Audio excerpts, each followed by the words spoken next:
the glass-shattered red wine spilling across the polished floor. At Sienna's promotion party, Helena Moore froze her eyes locked on her phone. A short message stole her breath.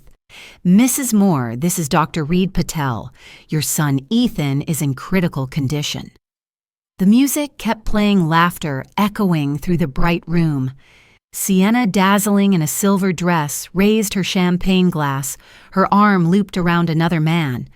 No one knew that the quiet woman in gray, standing in the corner, had once been Colonel Helena Moore of the U.S. Air Force, a war survivor and widow of a fallen soldier. To them, she was invisible. 2 hours earlier, Helena had been in Jordan completing her final mission after 35 years of service. She had dreamed of coming home, of holding her son after 2 years apart. But the red-eye flight to California brought her to another battlefield. Her only child was dying, and his wife was celebrating with someone else. The taxi stopped at the seaside house in Santa Clara. Helena stepped out, the wind sharp with salt. The house, once full of light, was now dark and abandoned. Overgrown weeds covered the path. The mailbox overflowed with unpaid bills. Dust clouded the windows. She knocked, but no one answered. Only the sound of distant waves. Across the street, Mrs. Wilson, the neighbor, approached, eyes full of pity. Mrs. Moore Ethan was taken to the hospital 2 weeks ago. Ambulance came at midnight. As for Sienna, I saw pictures of her in Mexico. Yachts, friends, champagne. She looked happy. Helena stood still. The world went silent. She had survived battlefields, but nothing felt like this. Her son was alone, dying, and she hadn't been there.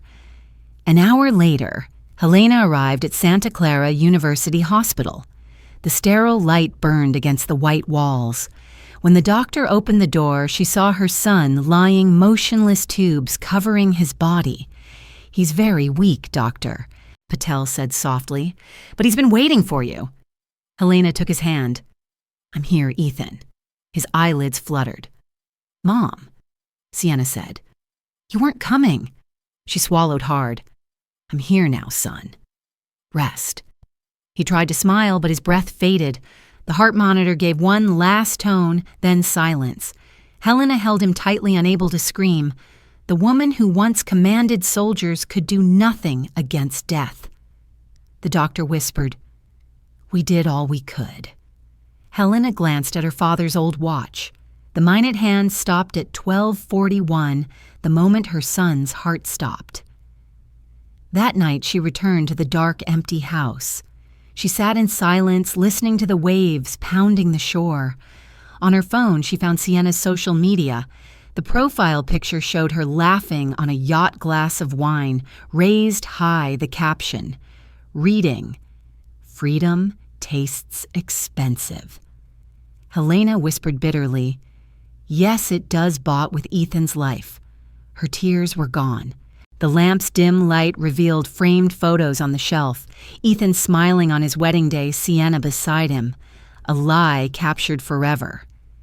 Helena turned to the window. Far out at sea, yacht lights flickered in the dark. "If this is my last war," she said quietly, "I will not lose." She knew how to fight, how to wait, plan, and strike. Her enemy this time wore perfume instead of armor, but the tactics would be the same. Gather, intelligence find, weakness act.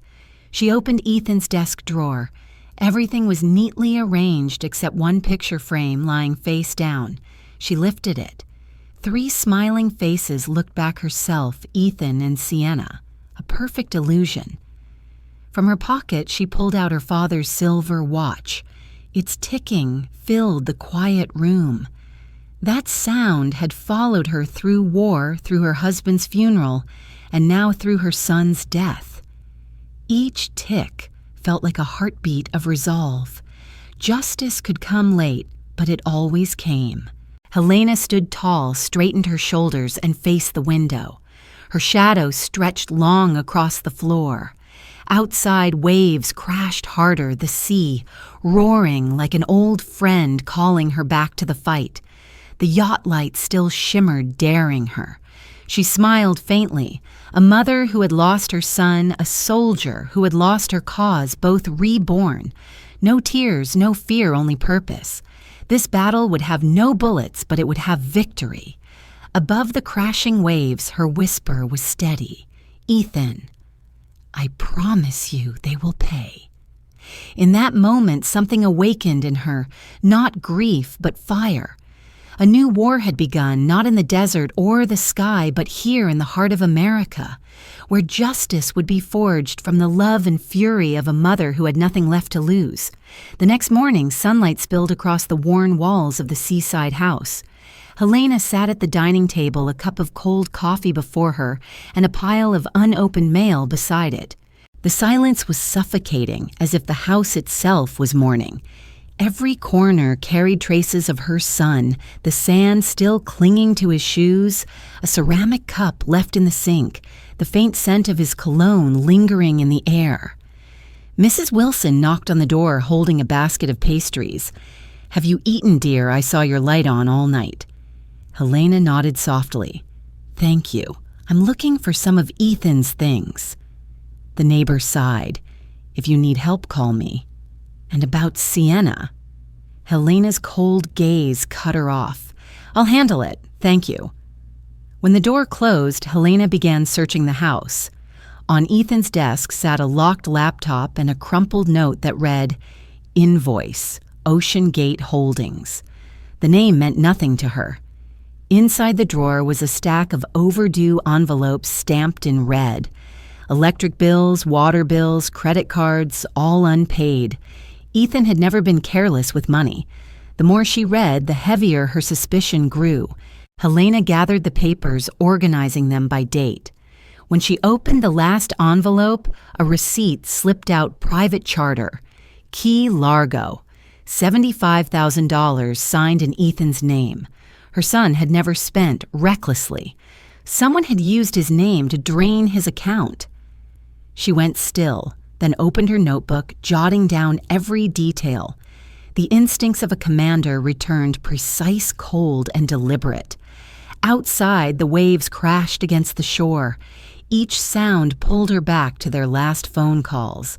Ethan had laughed, but there was exhaustion behind it. "I'm fine, Mom. Just some stress at work." She had believed him. He'd always been strong, like his father. Now she understood he had been fighting illness alone, while the woman he trusted most was busy counting his money. That afternoon, she went to Santa Clara University Hospital to see Dr. Patel. "I'm deeply sorry, Mrs. Moore," he said gently. "Your son's condition worsened very quickly.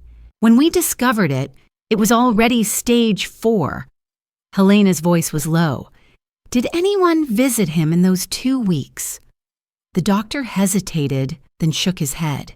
"No one except Mrs. Wilson. She brought flowers once. His wife only called a few times. She said she was away." Helena forced herself to stay composed. "Who signed the advance payment for his treatment?" Mrs. Sienna Patel replied. "She used Mr. Moore's credit card." Helena nodded and walked out. Every word cut deeper than the last. Sienna hadn't just abandoned her husband, she had used his money to pay for his death. A part of her wanted to collapse, but the soldier within her stood tall once again. She drove into Santa Clara, stopping at a small cafe where Ethan used to work on his laptop. The owner, a kind middle-aged Korean man, recognized her immediately. "You're Ethan's mother, right?" He was a good man. "Always helped me fix the espresso machine." Helena asked quietly, "Did you ever see his wife here?" The man frowned. "A few times. She came with another man. I thought they were business partners." Helena didn't respond, only gave a polite nod. By dusk, she returned home. The smell of salt and damp air seeped through the open windows. She turned on the light, and its warm glow revealed the crooked wedding photo on the wall. Ethan's kind smile looked back at her while Sienna's face beamed beside him, radiant and false. Helena removed the frame and turned it over. A small folded note was hidden inside. "If you find this mom, trust no one but Richard Cho." Her brow furrowed. The name struck her like a jolt. Major Raymond Cho, her old comrade, now a financial investigator. She pulled out her phone and searched her contacts until she found his number. When the familiar deep voice answered, something inside her steadied. "Helena." "It's been years. What's going on?" She spoke briefly, her tone firm. "I need your help, Ray. This is a personal mission." After the call, Helena stepped out onto the balcony. Below her, the ocean churned under the pale evening light. The waves were relentless, crashing again and again. She knew there was only one path forward to uncover the truth, no matter how much it hurt. The cold wind swept through her hair as she whispered, almost like a vow, "Rest now, Ethan. I'll finish what you started." In the distance, the lights of a yacht flickered mockingly against the dark sea. Sienna was still out there, savoring her freedom, but it would not last. Helena Moore, the woman who had survived war and loss, was ready for one final mission. This would not be fought with guns or soldiers, but it would draw blood just the same. Somewhere between the crash of the waves and the echo of her promise, a new kind of war began. One of justice forged from a mother's grief and the unbreakable will of a soldier who had nothing left to lose. The morning air at Santa Clara Hospital was cold and still. The sharp smell of disinfectant made Helena shiver as she walked through the place where her son had taken his last breath. Her footsteps echoed down the hallway, steady and hollow. Yesterday she had lost her son, but today she had come back to find the truth. Dr. Patel met her in the duty room, his face weary from another sleepless night. "I didn't think you'd come back so soon," he said quietly. "I don't have time to wait," Helena replied.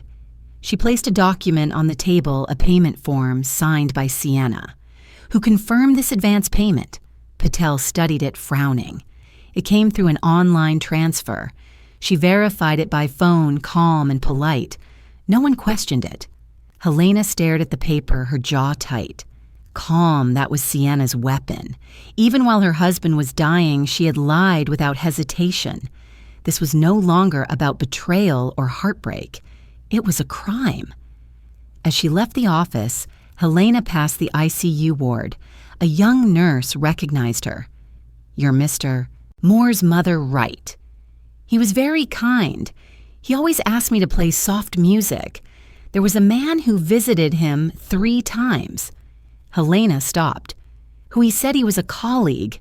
His name was Thomas Tall, wore glasses. Helena nodded, pulling out her notebook. Every detail mattered now. When she entered Ethan's old room, the bed was stripped and neatly folded. He was gone, leaving behind only the scent of antiseptic and fading warmth. A nurse approached, handing her a small plastic bag. "These were your son's personal items, wallet, keys, phone, and this voice recorder?" Helena took it, pressed the button, and waited. Ethan's faint, trembling voice filled the air. "It's the 19th. Sienna said I should quit work and invest in a new project. But something's wrong. There are transactions in my account I didn't make." His voice cracked. Then the recording stopped. Helena gripped the recorder tightly, tears rising, but her eyes hardened with resolve. Ethan had known something was wrong. He had found the first clue, and Sienna must have realized he was getting close. Helena left the hospital and drove in silence. The highway blurred around her, sunlight flashing on steel and glass, but her heart was dark and still. Her thoughts were sharp, disciplined, gather evidence, contact. Richard Cho, freeze the assets before it's too late. When she reached home, she turned on Ethan's old laptop. It asked for a password. She tried his birthday, then his wedding date, both wrong. On the desk lay a small note in Ethan's handwriting, "Always come home." It was what his father used to say to him before missions. Helena typed the words slowly. The screen lit up. The file list appeared a series of bank transactions showing large transfers to a company called Ocean Gate Holdings. When she clicked on the link, the system blocked her with a message, "Access restricted." In the corner of the screen, a small note read, "Authorized by Sienna M." Helena's breath caught her eyes glinting with fire. Then her phone rang. The voice on the other end was deep and familiar. "Helena, it's Raymond Cho. I got your message. Send me the account details. I'll start tracing them." She read off the information quickly. There was silence on the line except for the sound of rapid typing. After a few moments, Raymond spoke again. "I found something strange. Funds from Ethan's account were transferred to Ocean Gate, then routed through 3 shell companies in the Cayman Islands. The final beneficiary, Sienna Moore." Helena closed her eyes, her breathing steadying. "Thank you, Raymond. I'll see you tomorrow morning." Hanging up, she sat motionless, staring at nothing. Every piece of the puzzle had fallen into place. Her son had not only been betrayed, he had been robbed right down to his last breath. By nightfall, the ocean wind had turned fierce, whipping through the curtains. Helena stepped onto the balcony. The sea roared below, silver waves glowing under the moonlight. She pressed the recorder to her chest, hearing Ethan's fragile voice echo in her mind. "If you're hearing this, Mom, it might already be too late." She whispered into the dark. "No, my son, it's not too late." Turning back inside, she gathered the files, a pen, and her old military notebook. On a blank page, she wrote in clear, deliberate strokes, "Ocean Gate Holdings, suspected money laundering. Contact Richard Cho. Target Sienna Moore." On the table, her father's silver watch ticked steadily, each second like a marching order. Helena inhaled deeply, feeling the familiar pulse of discipline and strength rise through her veins. She was no longer just a grieving mother, she was a soldier again preparing for her next campaign. Outside, the sea howled with rage, the moonlight reflecting like 1,000 unblinking eyes. Helena looked out at the horizon, her voice low but unshakable. "Ethan, I will fight for you. I'll make her pay for every dollar, every lie, every moment she left you alone." That night, for the first time since her son's death, Helena slept.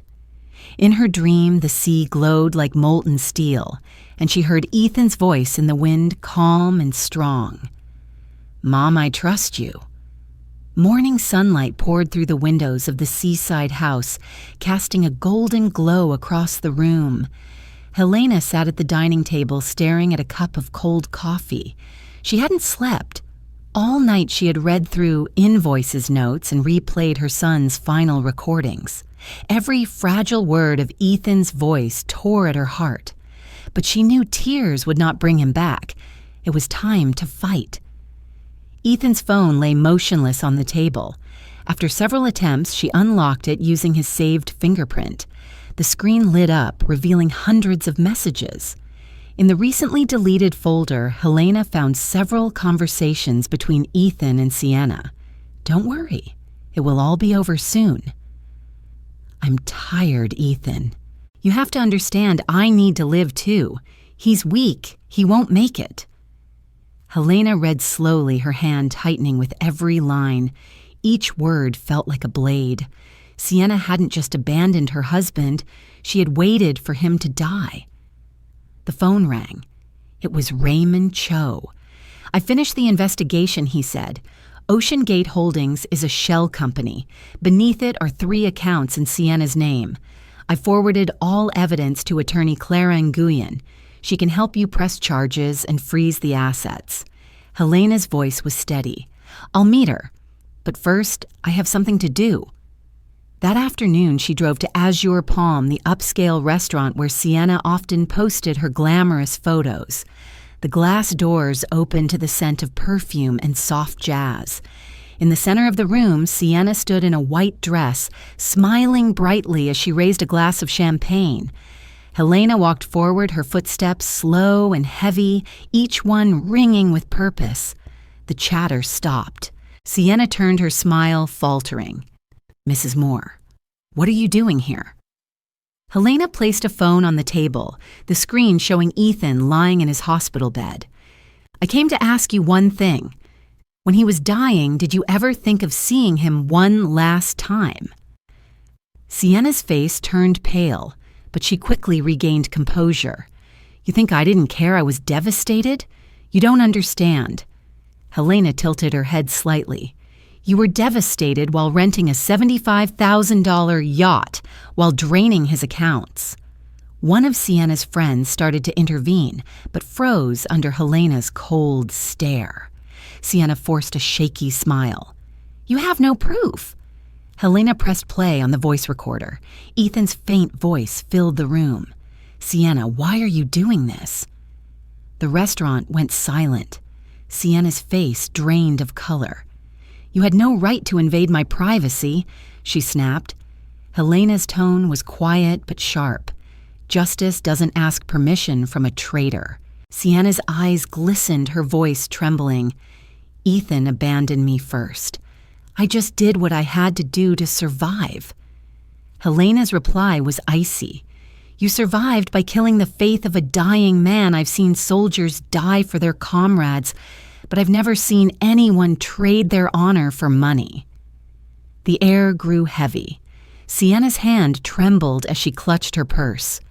"What do you want from me?" Justice Helena said calmly, "and I'll take back everything you stole." She turned and walked away. The restaurant remained in absolute silence. Outside, the sunlight blazed and the salty wind hit her face. Helena felt the blood in her veins surge again. Pain had turned into strength. That afternoon, she met attorney Clara Nguyen, the woman Raymond had recommended. The office was modest but orderly. Clara, a sharp-eyed woman in her 30s, greeted her with confidence. "I've reviewed Mr. Cho's findings," she said. "If they're accurate, we can charge Sienna with financial abuse and marital fraud. I'll file a motion to freeze her assets immediately." Helena nodded. "Do it." Clara gave a faint smile. "Be ready. She won't go down without a fight. I've spent my life facing people who don't know how to lose," Helena replied. "Let's begin." After signing the authorization papers, Helena stepped out of the office. The Santa Clara sky had turned deep purple, the waves roaring in the distance. She walked to the shore, the reflection of the blood-red sunset glowing on the water. In her pocket, her father's silver watch ticked steadily. She remembered a day 10 years earlier when she had hugged Ethan goodbye at the airport before his trip to Japan. He had smiled and asked Mom, "What's the most important thing you've ever taught me?" She had answered, "Never let anyone take your honor." Now she would keep that promise for him. That night, Helena sat at her desk and played Ethan's recording once more. His voice was faint but steady. "If you're hearing this, Mom, don't cry. Do what you do best, fight." She touched the screen gently and whispered, "Don't worry, my son. I'm doing exactly that." Out at sea, the lights of a yacht flickered in the dark. Somewhere, Sienna was probably toasting to her freedom, still believing the world was hers. But Helena Moore had already begun the war. This time, she was no longer the grieving, gentle mother. She was the last soldier of the Moore family, carrying one vow in her heart: no one betrays and walks away unpunished. The late afternoon wind roared through the open windows, sending the curtains whipping like waves. Helena sat at her desk, the stack of documents from attorney Clara Nguyen spread before her, the official order freezing all of Sienna Moore's assets. For the first time in weeks, a small spark of justice flickered inside her. But the soldier in her knew this was only the beginning. She switched on the desk lamp, the golden light spilling across Ethan's old study. The faint scent of paper, wood, and memory filled the room, pressing against her chest. She opened every drawer, searching carefully. Hidden behind a row of folders, she found a small leather notebook. On the first page, Ethan's familiar handwriting read, Personal notes do not read unless you are me. Her fingers trembled, but she opened it anyway. The pages were filled with lists of expenses, jewelry, yachts, spas, and a $200,000 transfer to Ocean Gate Holdings. At the bottom, Ethan had written, "She says it's an investment, but no receipts. Must verify." Helena turned another page and froze. Inside was a folded paper, a copy of his marriage certificate, with one line scribbled beneath, "She's done this before." Her pulse quickened. What did that mean? She opened Ethan's laptop, navigating through hidden folders until she found one labeled Jen Archive. Inside were photos of Sienna with an older man in Las Vegas and a newspaper article, "Businessman, Richard Conway, dies after mysterious poisoning." The date 4 years ago. Helena's breath caught. Sienna had been married before, had inherited everything, and now repeated the same scheme with Ethan. She called Raymond Cho immediately. Find everything on Richard Conway, Las Vegas 4 years ago. The clatter of typing echoed through the phone. "Found it," Raymond said. "Cause of death, food poisoning. Suspected foul play, but no proof." The only heir wife, Sienna Conway, later changed her name to Sienna Moore. Helena's voice hardened. This time she won't escape. The next morning she met Clara at her office. The young attorney scanned the papers carefully. "If this holds up, we can expand the case. If she was tied to another suspicious death, this becomes criminal. I want her prosecuted completely," Helena said. Clara looked up. "Be careful, Mrs. Moore. She'll fight back." Helena's tone was calm but sharp. "I've fought worse enemies than greed." That afternoon, Helena drove to Sienna's mansion. The white fence, trimmed vines, and polished facade gleamed like a mask. On the balcony, Sienna stood laughing on the phone, a glass of wine in hand. Helena didn't approach. She lifted her camera, snapped a few photos, and turned away. In her rearview mirror, she caught Sienna's face, the smile gone, fear creeping in. That night, Helena received a text from an unknown number, "You're making a mistake. Stay out of this." She stared at it, then smiled coldly. "Your mistake is thinking I'll stop." She sent a screenshot to Raymond. His reply came fast. "Be careful. This runs deeper than her. I'll be in Santa Clara tomorrow." Helena set the phone down and stepped onto the balcony. The sea wind cut cold against her face. She opened Ethan's notebook to the final page. His handwriting read, "If anything happens, please know I wasn't weak. I just didn't have time to fight back." She whispered, "Then I'll fight for you." The next morning, Raymond arrived with new files. I found 2 offshore accounts under her name. Ocean Gate funds were sent there directly. "Enough to convict?" Helena asked. "Almost," he said. "We need proof Ethan's signature was forged. I'll get an expert." Helena nodded. "Do it fast." When he left, she stood by the window, her thoughts sharpening into strategy. 2 attacks, the law and public exposure. When the truth emerged, Sienna wouldn't just lose her wealth, she'd lose the reputation she worshipped. That evening, Helena turned on the living room lights and spread Sienna's asset map across the table. Every number, every address became a target. On the wall, she pinned 2 photographs, Ethan's gentle smile beside Sienna's radiant one on a yacht. 2 smiles, one, sincere one, deceitful, facing each other like light and shadow. Helena checked her father's silver watch. The ticking filled the room, steady and relentless. Outside, waves crashed against the rocks, their rhythm like war drums. Helena looked toward the dark sea, her reflection faint in the glass. This was no longer about revenge or money. It was about dignity restoring her son's honor. The law could take months, but she would not wait. She would move, strike, and expose. In her heart, she felt the calm before battle, the same stillness she'd felt before every mission. Ethan's voice echoed in her memory. "Mom, you always said." Courage means standing alone when no one else will. She whispered, "And that's exactly what I'll do." The wind howled, carrying the salt of the sea through the house. The lamp's light flickered on the photos, Ethan's warmth beside Sienna's greed. Helena Moore straightened her shoulders. She was done mourning. The time for justice had come.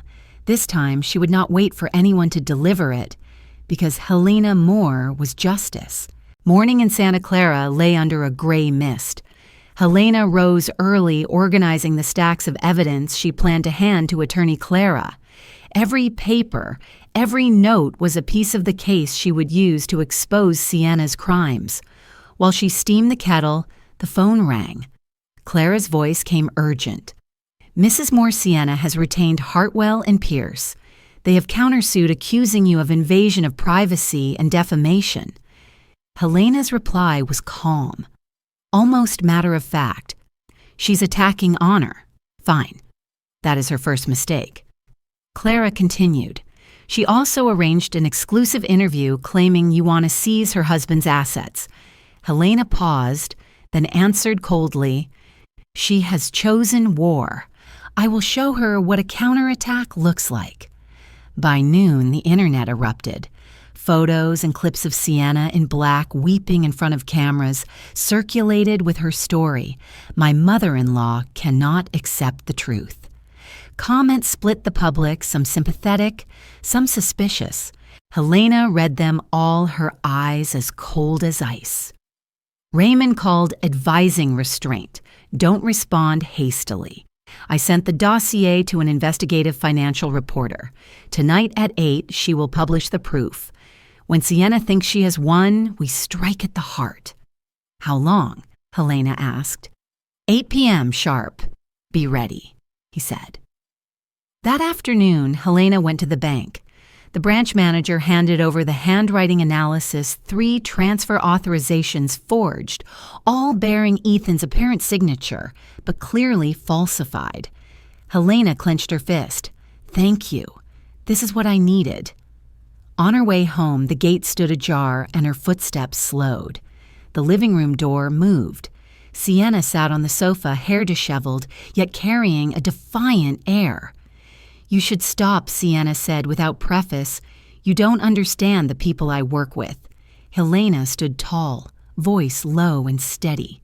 Those people are criminals, and you are one of them. Sienna laughed thinly. Criminals. We call them opportunities, and you, a widowed woman, live in illusions of honor.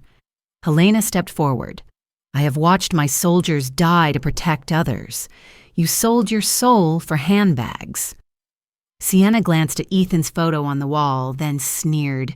He was weak. I was tired of caring for someone who lived off his mother. Helena slammed her palm on the table. The frame fell and shattered. He was not weak. He was betrayed by a wife with no heart. Sienna folded her arms, venom in her voice. If you want peace, withdraw your suit.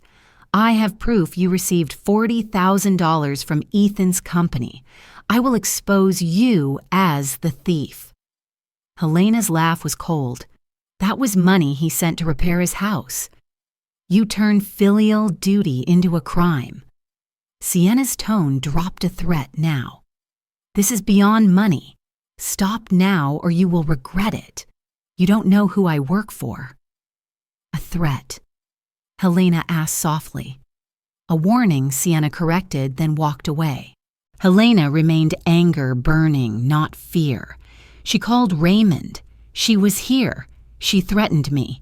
I want police present. Perfect, he replied. The reporter is set. Come to the studio tonight. We will reveal everything. That evening, the studio lights washed Helena's face as she sat before the cameras. Her voice was steady and clear. I do not seek vengeance. I seek justice for my son who trusted the woman who betrayed him. Clara presented the exhibits, the ledger of expenses, the voice recording, and the forensic signature analysis. Each document projected onto the screen felt like another cut into Sienna's carefully crafted image. After the broadcast, Thousands shared the story, and major outlets joined in. The public tide turned. The image of the grieving wife dissolved, replaced by headlines accusing Sienna of embezzling the ill husband's assets. Back at home, Helena switched off the television. The ocean's tide whispered against the shore, and for the first time since morning, her breath steadied. Rain fell with a softer rhythm. The weight of the day eased. Raymond called, "She's withdrawn from interviews, but expect legal retaliation. Prepare for the counterattack." Helena answered with quiet certainty, "I have been ready since she left my son to die alone." She stepped onto the balcony and stared into the dense night. "Justice is late," she said softly, "but it will come, and I will lead the way." The sea breeze carried salt and the metallic tang of resolve. Helena Moore closed the door behind her. Tomorrow the fight would continue. She was no longer only the mother of a victim. She had become the head of a hunt for a deceiver, guided by one iron belief: truth prevails, even when the cost is measured in blood and tears. Early morning settled over Santa Clara beneath a veil of mist. In the kitchen, Helena sat at the table with a cup of coffee, reading the headlines splashed across every screen: businessman's wife accused of stealing from ailing husband. Sienna's face was everywhere on news sites and printed papers, beside images of forged signatures and luxury receipts. The whole city was talking about her. Helena scrolled slowly, each word cutting like a blade, but this time the wound was not hers. It was Sienna's. Beneath the articles, thousands of comments poured in a brave mother she fought for her son. The praise did not erase the pain, but it reminded her that she was no longer fighting alone. Raymond called, his voice firm. "Good news. The police have reopened the Richard Conway case. Same pattern, same woman. Sienna might be tied to 2 deaths." Helena asked coldly, "Is she still here for now?" He replied, "But not for long.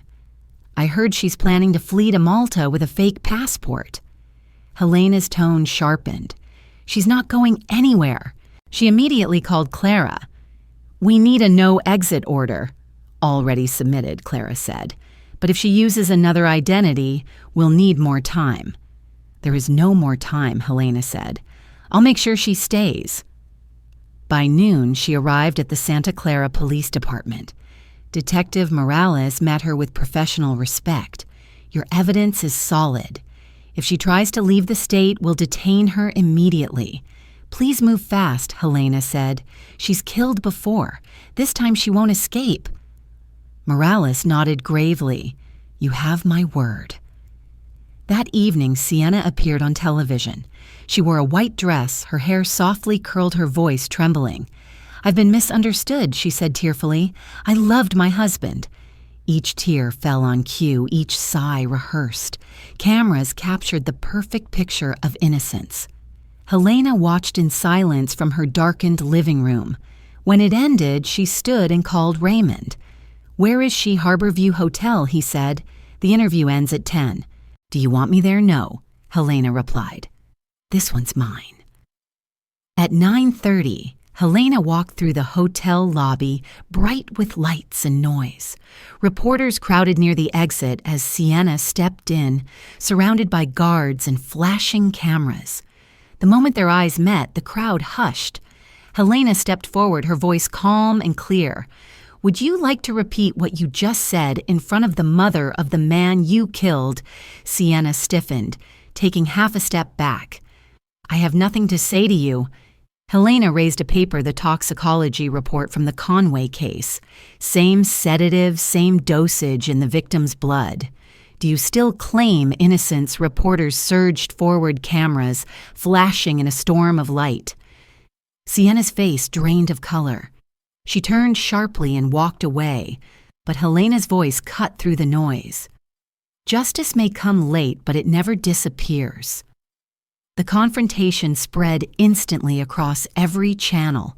The video of Helena standing beneath the bright lights holding the document high facing the woman who destroyed her family went viral. Within hours, the hashtag Justice for Ethan filled the internet. By dawn, Clara called her voice bright with excitement. They caught her. Sienna was arrested at LA airport with a fake passport. She had 3 offshore bank cards and a key to a storage vault in Miami. Everything's confiscated. Helena closed her eyes, whispering, "At last my son can rest." "The investigation continues," Clara added. "It's possible she's part of a larger network, but for us, this battle is won." That afternoon, Raymond arrived with a folder of fresh reports. "You've done what no one thought possible," he said. "But be ready for trial. The media will want you as the primary witness." "I'll testify," Helena replied. "Not for fame, but for every mother who's lost a child to greed and deceit." When Raymond left, Helena stood at the window watching the sunset stretch across the sea, orange fading into crimson, like memory meeting light. She touched Ethan's photo on the wall and whispered, "You always wanted to change the world. You did, my son, just in a different way." Outside, the waves rolled in steady rhythm, the wind carrying the scent of salt and the warmth of a new dawn. In the quiet of the seaside house, Helena closed her eyes, letting the wind brush against her silver hair. The war wasn't over, but for the first time in months, her heart was at peace. Ethan had his honor back, and the truth at last had found the light. The morning of the trial dawned bright over Santa Clara. Hundreds gathered outside the courthouse holding signs in support of Helena Moore. Reporters crowded the steps, cameras flashing as the silver-haired woman stepped out of a black car.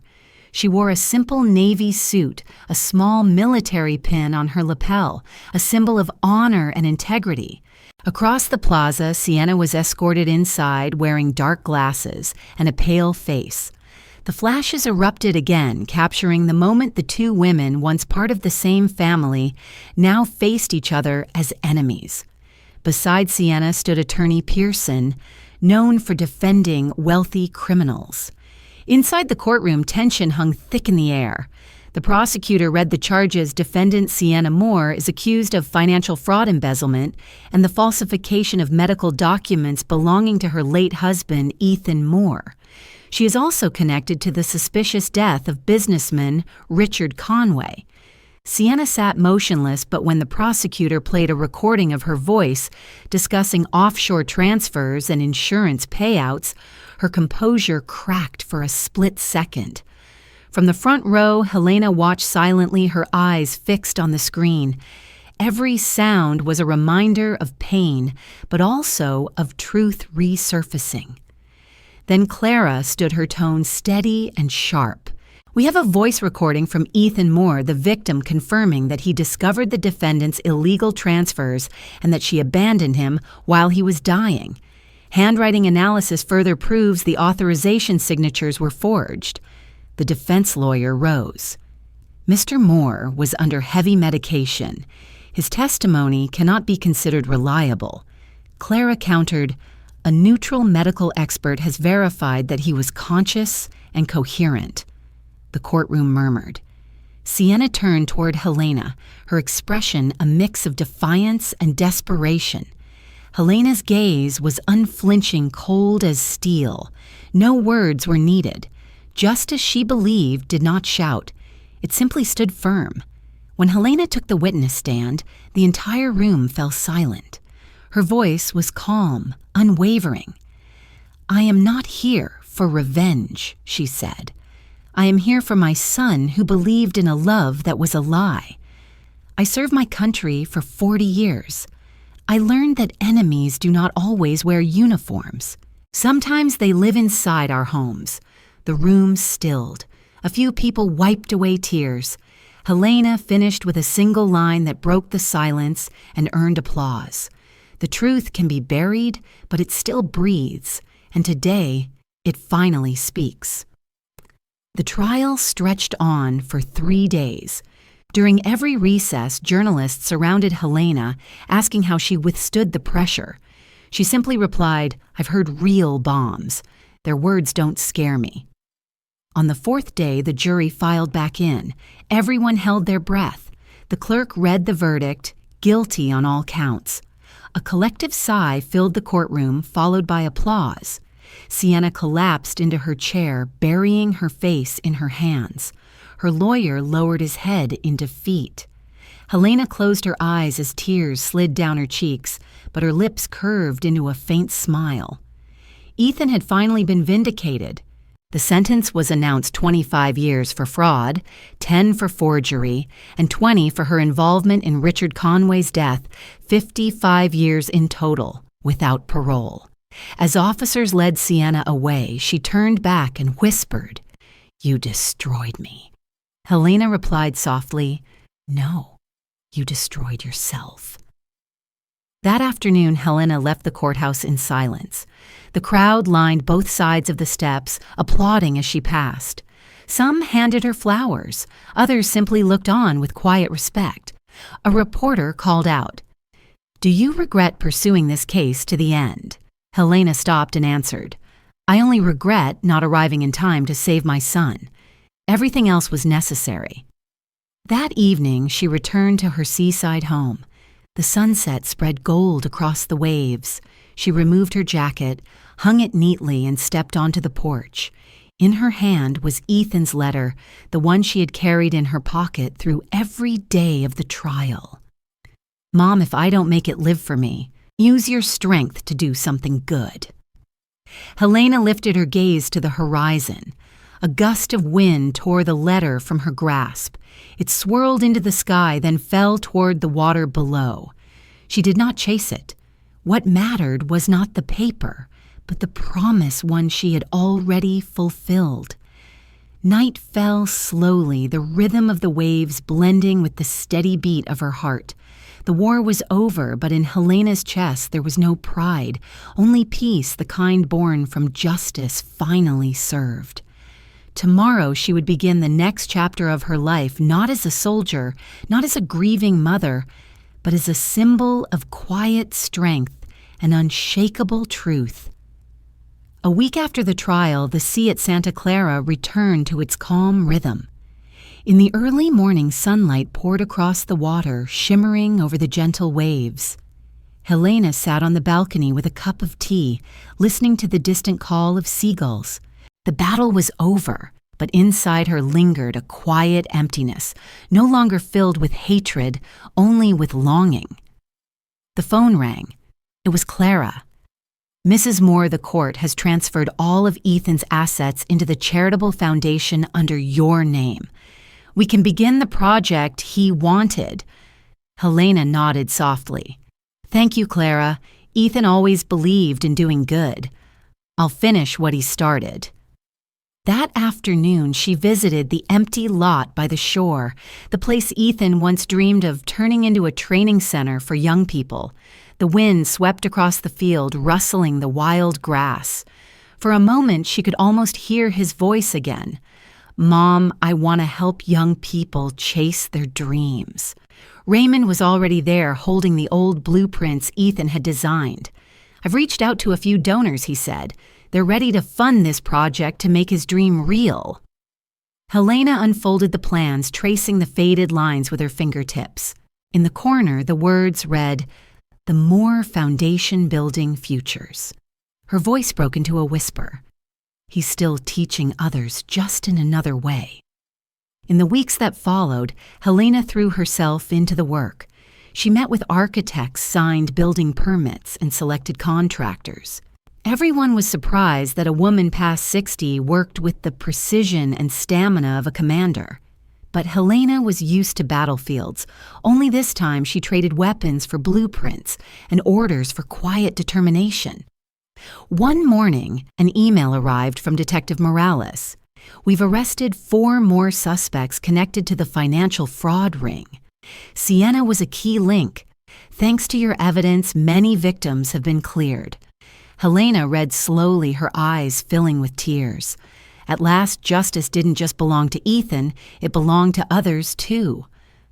That afternoon, she brought flowers to the seaside cemetery. Ethan's grave lay beneath a red maple tree surrounded by sunflowers. She knelt, resting a hand on the stone. "You see, my son, the truth won. I just wish I had said goodbye." A soft wind blew, carrying the scent of salt and flowers, as if the sea itself whispered back to her. Days later, Helena accepted an invitation to speak at the Women in Justice Conference. When she stepped on stage, the spotlight caught her calm face and steady eyes. "I am not a hero," she began. "I am a mother. But I've learned that justice is not something to wait for, it is something to pursue. If you believe in truth, you are never alone." The room rose to its feet in applause. Her speech spread across the internet, inspiring thousands. Letters arrived from all over from people who found courage through her story. Helena read each one, smiling through tears. One afternoon, while visiting the construction site, a young woman approached her. "Are you Helena Moore?" "Yes," Helena replied. "I'm Richard Conway's daughter," the girl said. "Thank you for helping restore my family's name. My mother died heartbroken after my father's death. Now I want to contribute to your foundation to help those who've suffered like she did." Helena took her hand gently. "My son would be happy to know someone like you is continuing his dream." They stood together, watching the first walls of the center rise from the sand. Later that evening, Raymond arrived with an update. "Everything's on schedule," he said. "In 2 months, the center will be ready." Helena smiled. "When it opens, I'll award the first scholarship to a child in Ethan's name." That night, Clara called again. "The Veterans Association wants to award you a Medal of Honor for your service and community work." Helena chuckled softly. "I don't need medals. I just want to see children walk out of this place with honest hearts. That's reward enough." Later that night, Helena opened the window. The sound of waves mingled with the silver light of the moon. She looked at her reflection in the glass silver hair-weary eyes and a peace that finally glowed from within. "Ethan," she whispered, "I did it.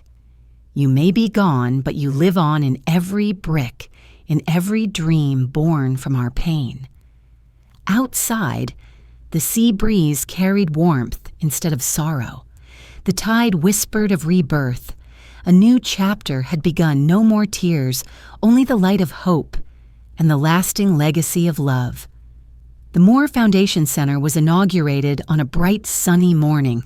A red ribbon stretched across the gate, and the sign "Building Futures," where dreams begin, gleamed under the sky. Helena stood beside the podium, her hands trembling slightly, as she looked at the rows of young students in white uniforms standing neatly in the courtyard. Her silver hair swayed in the ocean breeze, but her eyes shone with pride and clarity. When Raymond stepped forward to hand her the ceremonial scissors, applause thundered through the crowd. Helena cut the ribbon amid cheers, tears sliding down her cheeks. "Ethan," she whispered softly, "we did it." After the ceremony, Helena led reporters through the main building, classrooms, model workshops, a library, and a small gallery dedicated to the life of Ethan Moore. At its center hung a photo of him, smiling among students beneath a bronze plaque engraved with the words, "Architecture is how we build belief." One reporter asked, "Do you see this as your victory?" Helena smiled gently and shook her head. "No, this is the beginning for others. I just kept a promise to my son that pain can become something meaningful." As evening fell, Helena sat in her office on the second floor at a small desk facing the sea. She opened her laptop to read the first emails sent to the foundation. Many asked for scholarships, training, or a second chance. One letter made her pause. "My name is Kevin, 14 years old. My mom says I'm not as smart as my brother, but I love drawing houses. Could you give me a chance?" Helena smiled as she typed back, "If you have a dream, you're already smart enough to start." She spent every day at the center until nightfall, helping plan classrooms, talking to students. Sometimes she saw glimpses of Ethan in the children, curious eyes, kind smiles, and the quiet desire to do good. Late at night, she often sat on the stone benches behind the building, facing the sea, speaking softly to her son as if he were still beside her. One night, when the cold sea wind brushed through her hair, she heard soft footsteps behind her. It was Clara. "You're still here. Couldn't sleep," Helena said. "I still feel like I'm on a mission." Clara smiled. "Maybe you're just not used to peace." Helena sighed. "Maybe. I've spent my life handling crises. Now that it's calm, it feels empty." Clara looked toward the sea. "You've changed so many lives, Mrs. Moore. But there's something I never told you. Ethan came to see me before he passed. He said if anything happened, I must help you continue. He called you the soldier who never surrenders." Helena closed her eyes, her voice breaking slightly. "Thank you, Clara. I didn't know he had prepared so much." A few weeks later, Helena received a call from Naples Hospital. A young doctor said, "We have a special patient, an 8-year-old boy with a congenital illness. He loves drawing and says he dreams of meeting the founder of the Moore Foundation." Helena agreed to visit. The boy's name was Adam Frail, but bright-eyed. When she entered the room, he asked immediately, "You're Mrs. Helena, right? I saw you on TV." She smiled. "Yes, and you must be the future architect. I want to build houses for children without parents," Adam said softly but firmly. Helena sat beside his bed. "Do you know the first thing you need to build a house?" "A drawing," he guessed. "No." She smiled. "Belief that you can do it." They talked for nearly an hour. As she was about to leave, he handed her a folded piece of paper, a drawing of a house with a garden and a curved roof facing the sea. "I drew this for you," he said. "When I get better, I'll come study at your center." Helena held the paper tightly, her heart swelling with emotion. She promised to hang it in the main hall, a place for dreams to begin. That night, back at the center, she placed Adam's drawing beside Ethan's photograph. Under the warm light, the dreams of a lost son and a hopeful child seemed to merge and glow together. Raymond arrived carrying a new set of sponsorship documents. "The project is spreading faster than I imagined," he said. "We could open a branch in the north." Helena nodded. "Do it. Ethan once said, if a house is strong enough, it can shelter many." Later that night, when the center lights went out, Helena sat alone on the porch. The sea was calm, the moon full, the waves breathing softly like her son's heartbeat. She closed her eyes and felt warmth on her hand, as if Ethan had just touched it gently, faithfully. Now Helena Moore was no longer a grieving mother. She had become a guide for children with dreams, and the house she built was not made of bricks, but of memory, belief, and love, the kind of foundation no storm could ever destroy. 3 months after its grand opening, the Moore Foundation had become the most vibrant center in Santa Clara. The sound of children's laughter and the scratch of pencils on paper echoed through the hallways. Helena walked slowly down the corridor, her heart full of quiet peace, as she watched the eager faces of the students. In each child, she saw a glimpse of her son, Ethan, the young man who once believed that architecture could change lives. That morning, she had a special appointment at Naples Hospital. 8-year-old Adam, the boy who had sent her a drawing of a house with a curved roof facing the sea, had recovered and was being discharged. When Helena entered the room, Adam exclaimed, "Miss Helena, I'm better now." "So you're ready to come to the center?" she asked gently, brushing his hair. "I'm going to learn to draw real houses just like Mr. Ethan," he said proudly. On the way back, Adam looked out the car window and asked, "Miss Helena, is Mr. Ethan real?" "Of course," she replied with a soft smile. He once sat here looking at the ocean, dreaming of building homes for others. Do you think he can see me?"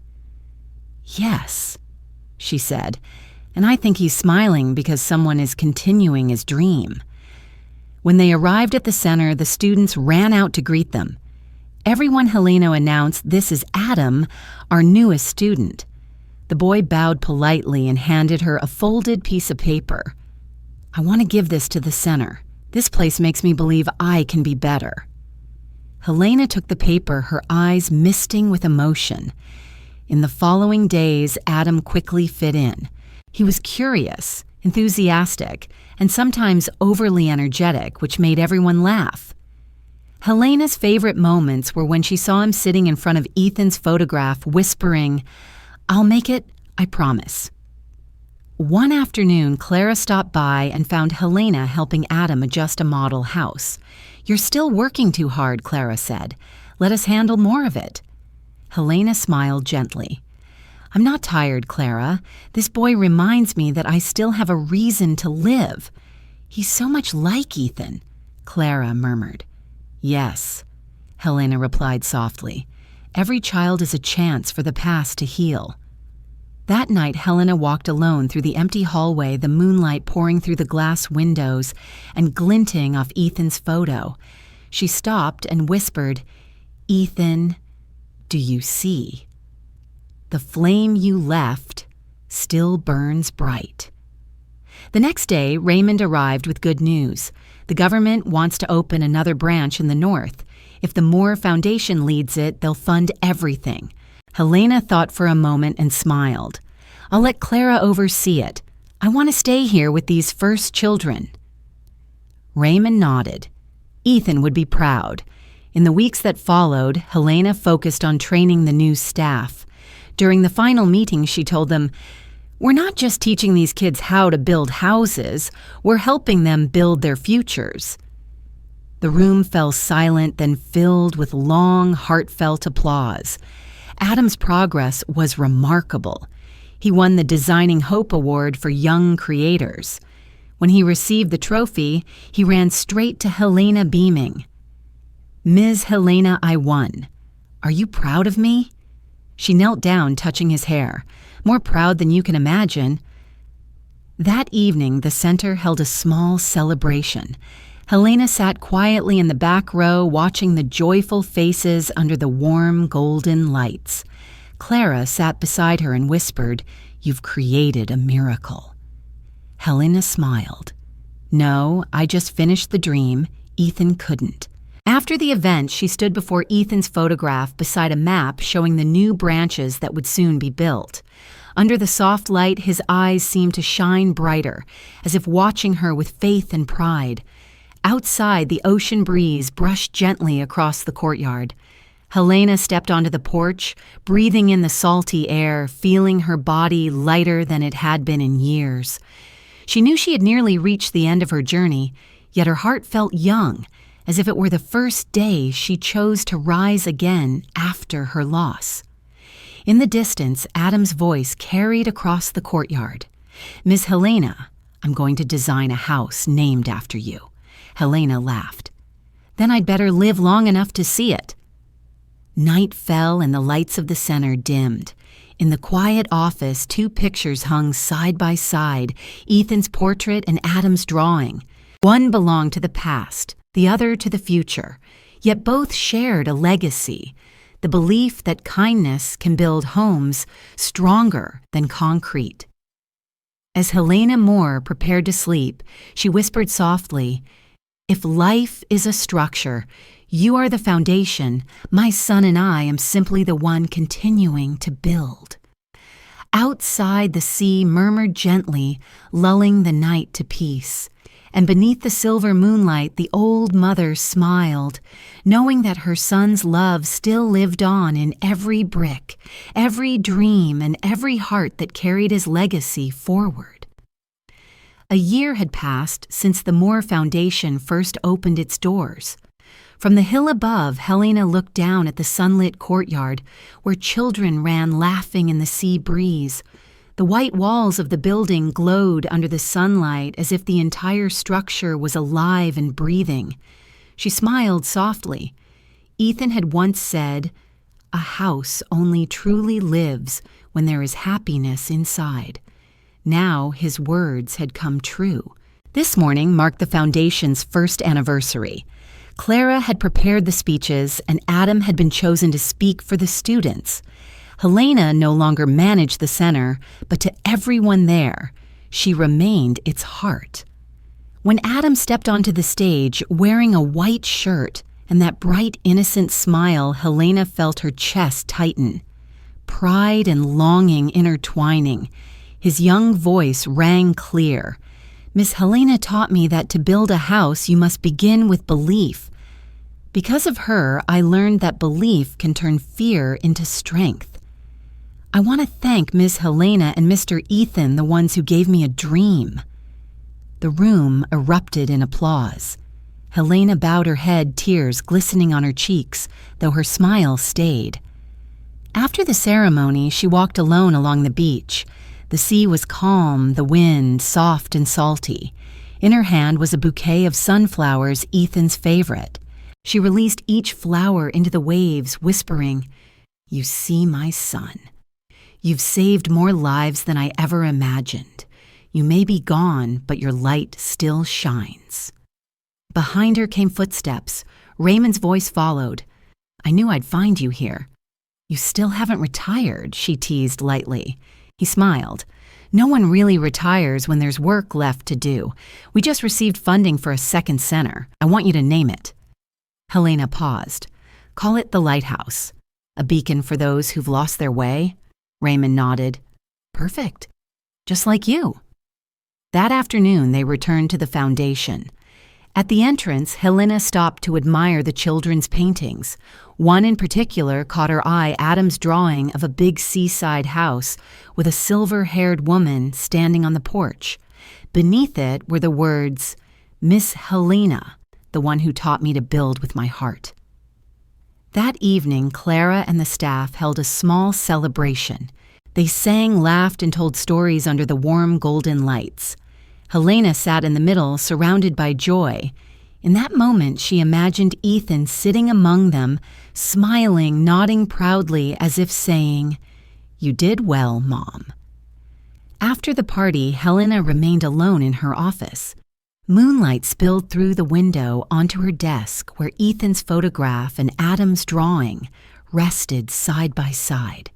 She opened a drawer and took out her father's silver watch, the one she had carried through war and loss. The ticking was faint but steady like the heartbeat of time. Opening her old notebook, she wrote, "Every person is an unfinished design. What matters isn't how long we live, but what we build for others." She closed her eyes on the dark sea outside. The wind stirred gently, and one by one the lamps along the walkway flickered on, glowing like a trail of stars leading home. The next morning, Clara entered the office to find Helena sitting at her desk, her expression peaceful, a small smile on her lips. On the table lay a letter written in her graceful, familiar hand. "Dear Clara, thank you for continuing what I began. Keep this foundation strong and never let anyone forget that justice and kindness can live side by side.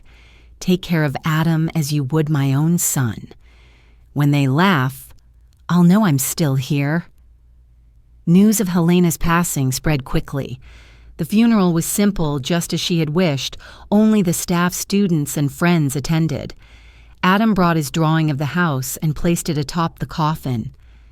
"Miss Helena," he whispered, "I promise I'll build this house one day. When it's finished, you'll be the first to walk through its doors." Years later, on the shores of Santa Clara, a new building stood tall, the Lighthouse. Inside, hundreds of children learned to draw, to build, to believe in themselves. At the entrance hung a bronze plaque that read, "Dedicated to Helena Moore, the woman who turned loss into hope. Her light still guides us." As the sun dipped into the horizon, Adam, now the chief architect of the center, stood on the balcony watching the waves shimmer. In the wind, he heard a voice, faint but familiar. "You've done well." Ethan would be proud. He smiled and turned toward the sound of laughter from the children playing inside their joy, glowing in the golden light of dusk.